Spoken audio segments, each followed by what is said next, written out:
வணக்கம் தமிழ் நண்பர்களே, தமிழ் சபக இந்த வீடியோ பார்க்கலாம் வாங்க. இன்றைக்கி ஒரே நாளில் 3 சீரியல் நடிகர்கள் தங்களோட சீரியலிருந்து விலகினதை அஃபீஷியலாக சோஷியல் மீடியாவில் அனௌன்ஸ் பண்ணியிருக்காங்க. அவங்க யார் என்னன்ற முழு விவரத்தை இந்த வீடியோவில் பார்க்கலாம். ஓடிடியில் ரொம்பவும் சூப்பர் ஹிட்டாக ஒளிபரப்பாகிற சீரீஸ் தான் ஹார்ட் பீட். இதோட சீசன் 3 இன்றைக்கி ஒளிபரப்பாக போகுது.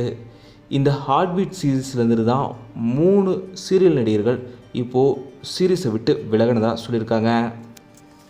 குறிப்பாக முன்னாடியே இந்த சீரியலில் தேஜு கதாபாத்திரத்தில் நடிக்கிற யோகலட்சுமி அவங்க சீரியலை விட்டு விலகிற செய்தியை அனௌன்ஸ் பண்ணியிருந்தாங்க. இந்த நிலையில் இப்போது நவீன் கதாபாத்திரத்தில் டாக்டர் நவீன் கதாபாத்திரத்தில் நடிச்சிட்டு இருந்த ஆர்ஜே ராம் அவர்கள் இந்த சீரியலை விட்டு விலகினதை அஃபீஷியலாக அனௌன்ஸ் பண்ணியிருக்காரு. இவர் சைக்கிளிங் ஸ்போர்ட்ஸ்னு அதில் ரொம்பவும் இன்வால்வ்டாக இருக்கிறனால இப்போது இந்த சீரியஸை விட்டு விலகியிருக்காங்க.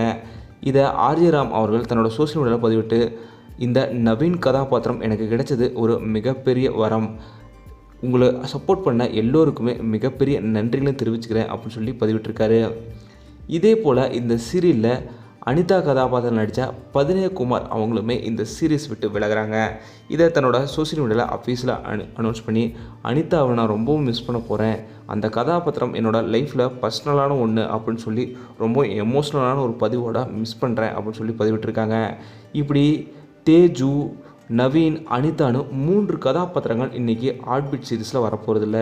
இவங்க இந்த சீரீஸ்லேருந்து விலக போகிறாங்க. இவங்களுக்கு பதிலாக வேறு ஒருத்தங்க ரீப்ளேஸ் பண்ணப்பட போகிறாங்களான்றதை நம்ம பொறுத்து தான் பார்க்கணும். இவங்களோட மிஸ்ஸிங் பற்றி நீங்கள் என்ன நினைக்கிறீங்க? ஹார்ட் பீட் சீரிஸ் எவ்வளோ சூப்பராக பார்ப்பீங்க அப்படிங்கிறதெல்லாம் மறக்காம கீழே கமெண்ட்டில் சொல்லுங்கள். இந்த வீடியோ உங்களுக்கு பிடிச்சிருந்தால் லைக் பண்ணுங்கள், கமெண்ட் பண்ணுங்கள், ஷேர் பண்ணுங்கள். தமிழ் சேனல் சப்ஸ்கிரைப் பண்ணலாம், சப்ஸ்கிரைப் பண்ணுங்கள். மறக்காம பக்கத்தில் இருக்க பெல் ஐக்கானையுமே கிளிக் பண்ணிடுங்க.